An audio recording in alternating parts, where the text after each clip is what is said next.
സച്ചിൻ ടെണ്ടുൽക്കർ അദ്ദേഹം നമ്മുടെ ക്രിക്കറ്റ് ഇതിഹാസമാണ്. ടെണ്ടുൽക്കറിന്റെ ജീവിതത്തിൽ രമാകാന്ത് അച്ചരേക്കർ എന്ന കോച്ചിനുള്ള സ്ഥാനം വളരെ വളരെ വലുതാണ്. ലോകം കണ്ട ഏറ്റവും മികച്ച ബാറ്റ്സ്മാനായി സച്ചിൻ മാറിയതിന് പിന്നിൽ ഈ അച്ചരേക്കറിന്റെ കഠിനാധ്വാനമുണ്ട്, അദ്ദേഹത്തിന്റെ അർപ്പണ ബോധമുണ്ട്.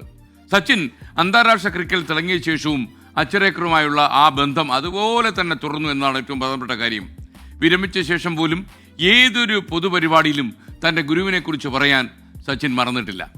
2014 ഭാരതരത്ന പുരസ്കാരം ഏറ്റുവാങ്ങിയപ്പോൾ തൻ്റെ വിജയത്തിന് പിന്നിൽ അച്ചരേക്കറിനുള്ള പങ്ക് സച്ചിൻ വേദിയിൽ തുറന്നു പറഞ്ഞു. 2019 അച്ചരേക്കർ അന്തരിച്ചപ്പോൾ സച്ചിൻ അദ്ദേഹത്തിൻ്റെ ശവമഞ്ചം ചുമന്നു. ജീവിതത്തിൽ നമ്മളെ വളർത്തി വലുതാക്കിയവരോടും നമുക്ക് അറിവ് പകർന്നു ഗുരുക്കന്മാരോടും ഉള്ള ബന്ധം ഒരിക്കലും നമ്മൾ അറുത്തു മാറ്റരുത്.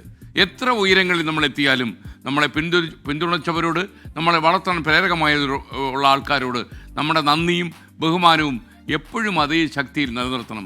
വേരുകൾ മറക്കുന്നത് പരാജയത്തിന് ലക്ഷണമായി കൂടി കാണാം. ഒരുപാട് യാത്ര ചെയ്യേണ്ട ജീവിതത്തിൽ നമ്മൾ ആളുകളെ പെട്ടെന്ന് മറക്കാൻ ശ്രമിക്കുകയാണെങ്കിൽ ഒരുപക്ഷെ ചരിത്രം നമ്മോട് ചില കാര്യങ്ങൾ പറയും. അത് തിരിച്ചടിയുടെ രൂപത്തിലായിരിക്കും എന്ന് മാത്രം. സച്ചിൻ ടെണ്ടുൽക്കറെ പോലെ മാതൃകാ പുരുഷന്മാരായി അല്ലെങ്കിൽ മാതൃകാ സ്ത്രീകളായി നമ്മുടെ ആളുകൾ വളരട്ടെ എന്ന് ആത്മാർത്ഥമായി ആശംസിച്ചുകൊണ്ട് നമുക്ക് ഇന്നത്തെ മോർണിംഗ് ഷോ തുടങ്ങാം.